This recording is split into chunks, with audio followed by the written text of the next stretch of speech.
And of course, it's still the big story making international headlines. U.S. President Joe Biden expected to give an address to the nation sometime this week after announcing his decision to step down from the race to the White House. Vice President Kamala Harris has been endorsed for the Democratic Party's presidential nominee. Now, in fact, the leading Democrats endorsed Harris for the nomination just hours after Biden announced that he'll end his re-election campaign, bringing an abrupt and humbling conclusion to his half-a-century-long political career. In a statement late yesterday, the 81-year-old said he would remain in his role as president and commander-in-chief until his term ends in January next year. This dramatic development comes just 4 months before Americans head to the polls.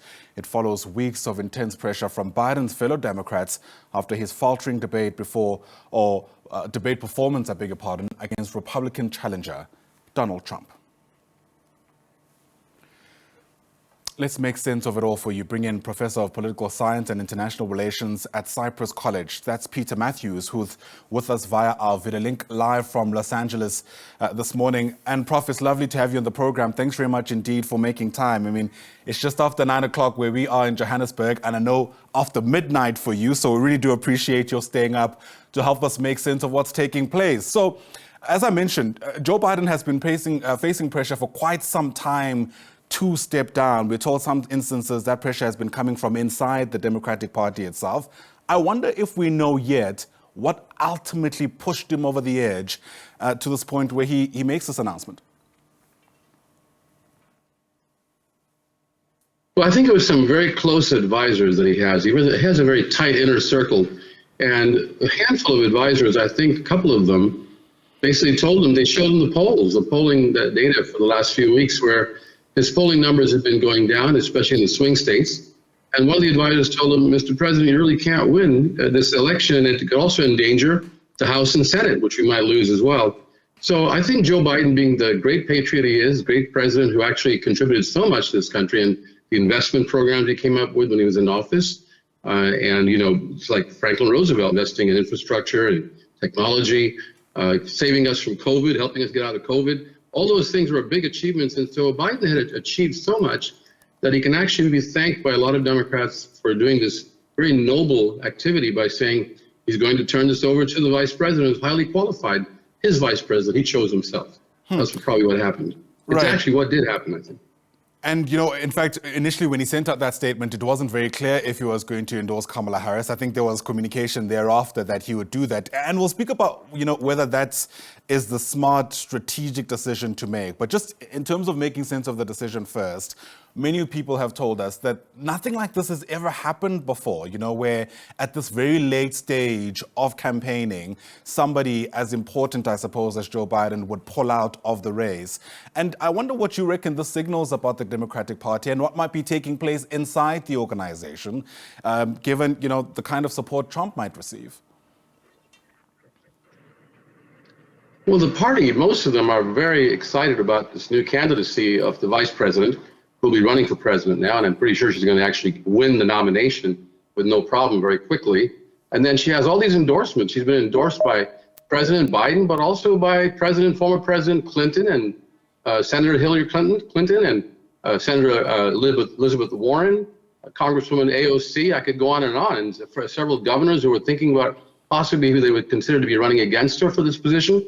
They've actually endorsed her. Governor Newsom of California, Governor Shapiro of Pennsylvania, and there's a whole long list.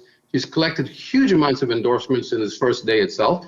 And by the way, they raised over $15 million of donations in this one day alone. It was a huge record, and it's big donors and small donors. So she's like a juggernaut right now. I think she's going to have a good time, not that much difficulty actually becoming the nominee, and then she'll go forward with a lot of confidence, which she's already acquired by being in the major leagues. She's the only potential candidate who played in the major leagues, meaning that the very top. She was the side of the president, heartbeat away from the presidency, and she actually helped make major decisions as well with him. Yeah.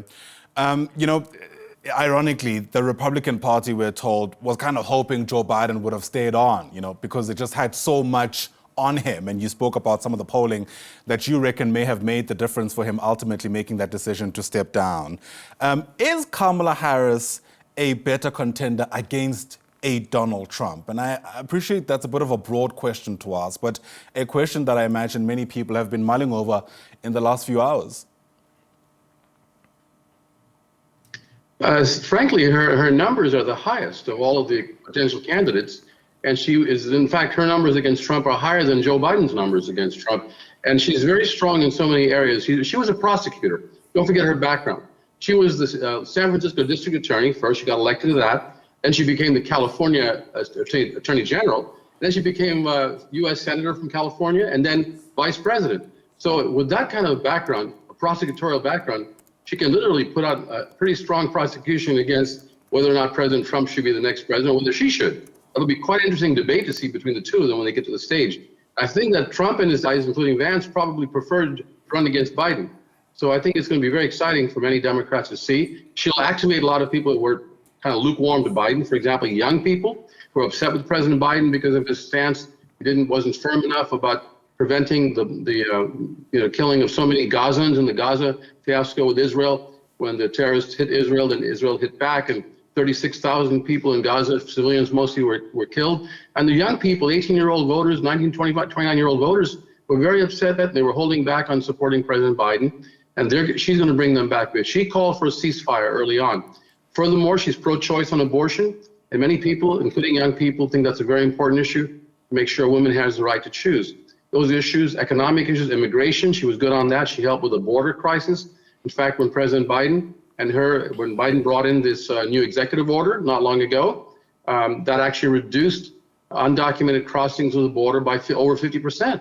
Right. And that was quite remarkable as well. And that's an issue that the Republicans were hoping to ride out, but they couldn't do that. So I think the Republicans are kind of, they asked what they didn't want to get necessarily. It's like when the dog catches the car, it doesn't know what to do with it. Well, they got the car now. Let's see what happens.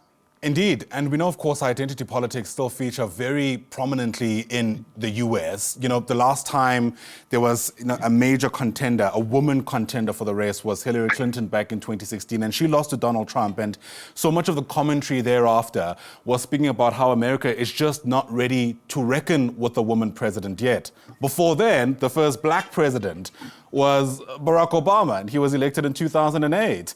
We've got a Kamala Harris who sits on the intersection of these two identities that many people say Americans are just not ready to deal with yet. And because of that, the Democratic Party is seen as essentially taking a gamble against the historical trends of how voters typically decide in the US. Do you think the time is ripe for the first black female president of the United States? Absolutely. I'll tell you why. Because don't forget, Hillary Clinton actually won 3 million more votes than Donald Trump. And yet she lost because of the Electoral College. So she actually got more of the votes in America than Donald Trump did in that election. Kamala Harris has got so much going for her besides being a strong woman who has shown leadership qualities. She also has ethnic ancestry from India. Her mom was Indian American, but she has the Asian American connection as well as the African American solid identity, which is all very strong. And many people are rallied with her. Young people, as I said, progressives. She got the endorsement of the Progressive Caucus in Congress.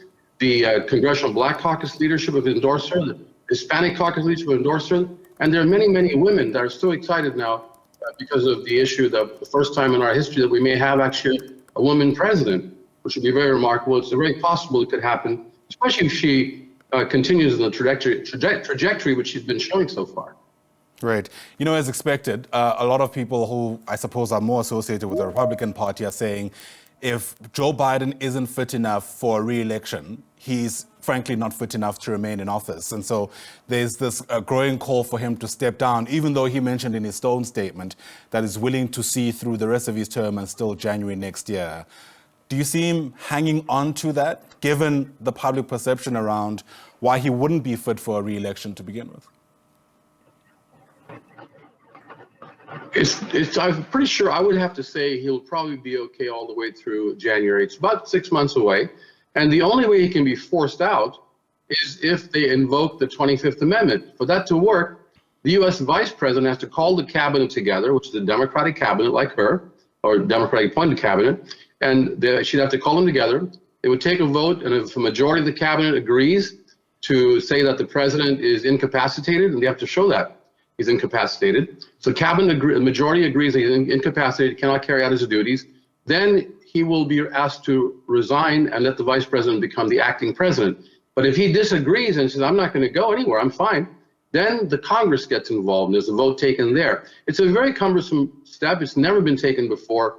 And it'll be, so far, I think only Republicans in the Congress, some of them are asking for that to be invoked to get him out. That's an interesting question, though. They're saying, if he can't campaign, how can he be president? Well, there are two different kinds of functions, and they have different skills. So he's been doing pretty well as president so far, and I think that he'll probably last all the way the next 6 months.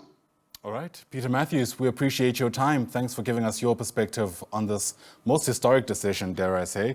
Peter Mathews is a professor of political science and international relations with Cypress College. Once again, appreciate your time. And we'll certainly keep watching that space and get you a sense of what takes place moving forward in the context, of course, as I mentioned, of just how unprecedented this moment is.